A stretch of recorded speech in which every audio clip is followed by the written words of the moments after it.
This is Valley News Live at noon. New at noon, we're now learning that a woman jumped off the pedestrian bridge in Fargo and onto I-94. That led to a two-vehicle crash. It happened around 8:30 this morning. We heard from several witnesses who were pretty shaken up. The North Dakota Highway Patrol says the drivers involved in the crash were trying to avoid hitting the woman on the interstate. No one was hurt in that crash, but authorities say they're unsure about the condition of the woman who jumped. The cold weather is improving, but we could expect the wind to pick up this afternoon, which could cause some problems on the road. Let's go to meteorologist Lisa Green with a quick look at what to expect. Lisa? Well, good afternoon. Yes, a first alert weather day as a Clippers moving in for this afternoon. We'll see those winds increasing, already starting in some areas, and then continuing on through the nighttime hours and into tomorrow. A first alert weather day through your Friday because of that chance for some wind causing some blowing snow. And some scattered snow coming down, too, that could reduce your visibility. Here's a look at the latest. Not looking too impressive right now in the radar and satellite map. There are some clouds making their way through. We're seeing a few radar returns to the north and west. But we are noticing some differences here is that wind starting to get steady speeds in that 20-mile-per-hour range in the northern valley and some gusts in that range as well. And the rest of us starting to see that wind pick up more into the teens. So getting a little more brisk out there. And the wind coming in out of the south or southwest, so that is a warming wind, but as strong as it is, it does make it feel cooler than it is out there. So keep that in mind. It's going to be a chilly one heading out the door today. We're looking at 11 in Fargo for your lunch break, 10 in Grand Forks. It's up to 20 in Jamestown. Really good surge of warmth ahead of this system in Jamestown. 10 in Bemidji. We're at 14 in Fergus Falls and 12 in Devil's Lake. So the temperatures are climbing, but so is that wind. We'll watch that cloud cover on the increase as well. And here's a look at what to expect in Fargo. Expect temperatures to get into those upper teens for today. We'll watch those clouds build in more and more as the day goes on. And as we head into the evening hours tonight, we might see a quick round of snow in the FM area, perhaps more areas of snow squalls up in the northern valley. Combine that with the wind that'll be increasing, and we've got some low visibility. You can see wind out of the southwest through this evening in Fargo. Wind speeds in the teens to about 20 miles per hour, but gusts will be in that 30 to 40 mile per hour range or so. So this is going to become the issue, is that wind. The question is how much of that snow will be able to be lofted? It's a pretty old snowpack at this point. We have had a couple of light rounds of fresh snow, and that is what we're concerned with as far as visibility. So a lot to talk about for tonight, and this continues on into your Friday. Details on that coming in just a couple of minutes. Thank you, Lisa. The war in Ukraine continues to grind along with no end in immediate sight. There is international condemnation this morning over a Russian strike on a maternity hospital in Ukraine. However, Russian forces are taking on heavy casualties as Ukrainian forces fight back. Allie Brand has more details from the White House.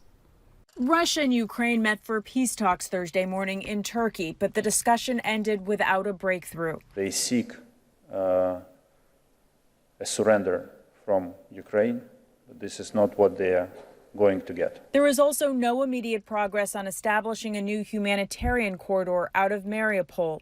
That's the city where a maternity ward was struck Wednesday, killing at least 3 people, including a child.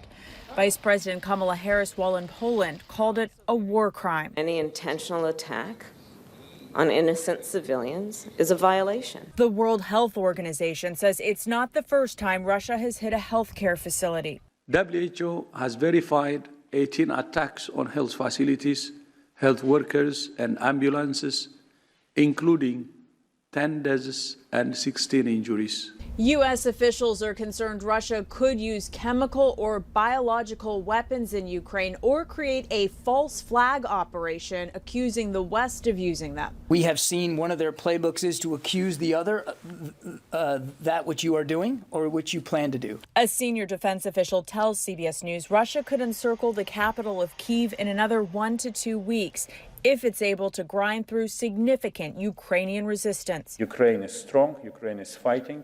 Ukraine made Russian initial plans fail. The U.S. estimates as many as 5,000 to 6,000 Russian forces have already been killed in action, in addition to an estimated thousands of Ukrainian soldiers and civilians. Natalie Brandt, CBS News, the White House. One of Minnesota's largest employers is suspending operations in Russia. 3M, which is headquartered in St. Paul and has locations in both Moscow and Kyiv. Company officials say their focus is the safety of employees and their families. Gas prices are continuing to go up. According to AAA, the average price of gas in North Dakota is now $3.89. A year ago, it was $2.75.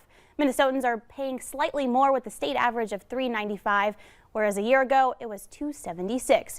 Good news is there are ways you can save your money. Use websites and apps like Gas Buddy, Gas Guru, or AAA, where some local grocery stores like Hornbacher's offer gas rewards for their customers. Next, consider carpooling or using public transportation, and experts say a well-maintained car tends to get better mileage. A Minnesota Senate committee has advanced a bill to block the authority of state pollution regulators to adopt clean car standards. Rules established by the agency without the legislature's input angered Republicans last summer. This legislation would block clean car rules adopted by the Walz administration that take effect in 2024. The rules encourage a switch over to electric vehicles in an effort to reduce greenhouse gas emissions.